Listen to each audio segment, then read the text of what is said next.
On the tiny Thai island of Koh Samui, the French population has tripled in the past 10 years, so much so that France has had to appoint a new consul general just for them.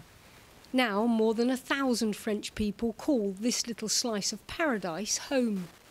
They came in search of cheaper living and better business opportunities than France's restrictive labour laws allow, and many insist they'll never go back, regardless of who takes up the reins of power.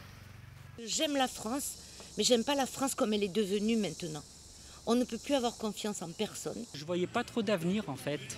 En fait, on se rend compte qu'on travaille de plus en plus vieux et que finalement, on vit de moins en moins bien. Pourquoi vous avez quitté la France? Parce que j'en avais marre du système.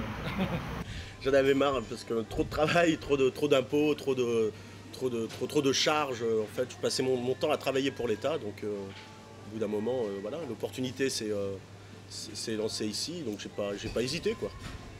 J'ai pas hésité, je suis parti en 15 jours, 3 semaines, j'ai dit stop.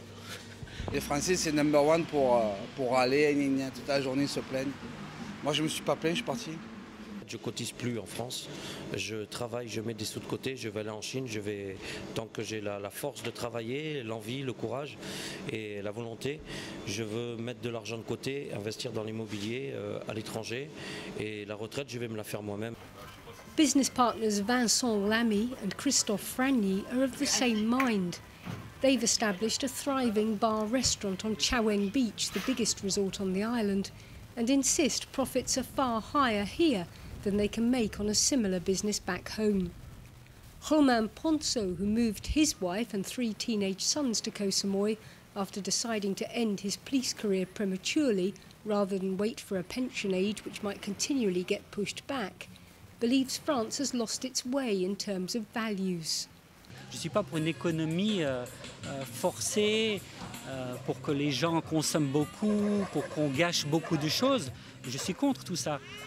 Mais je ne suis pas non plus de gauche à aider des gens qui ne travaillent pas constamment. C'est ce qu'on voit beaucoup en France. Hein.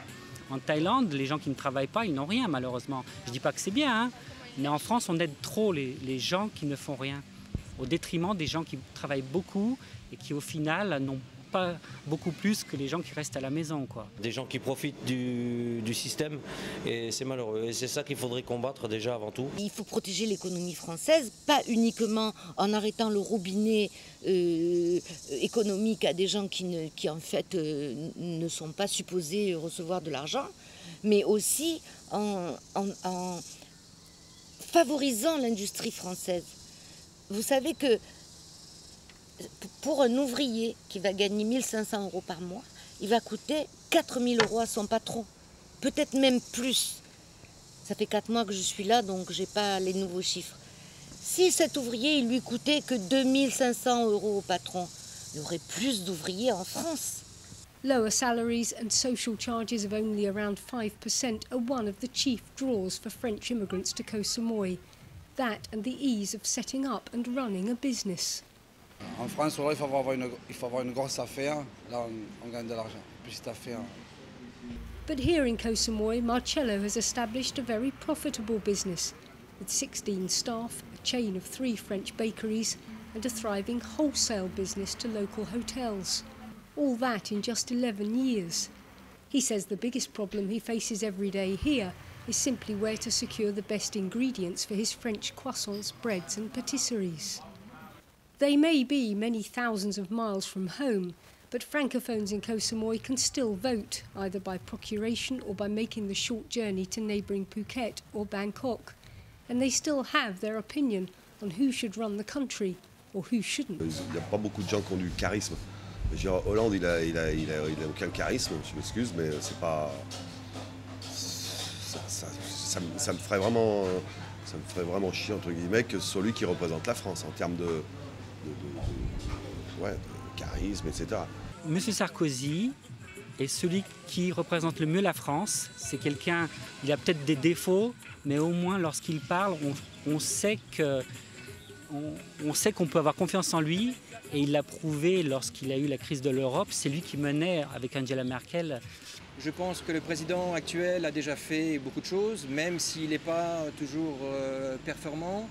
Mais je pense que pour un bon président, il faut qu'il continue à se battre pour l'Europe et développer les intérêts de la France et surtout se battre contre le chômage et aussi contre la montée en puissance de la violence dans les cités ou dans toutes les villes françaises.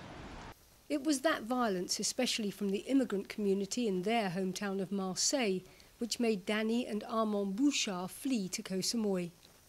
On se sent menacé à Marseille. On n'est pas chez nous.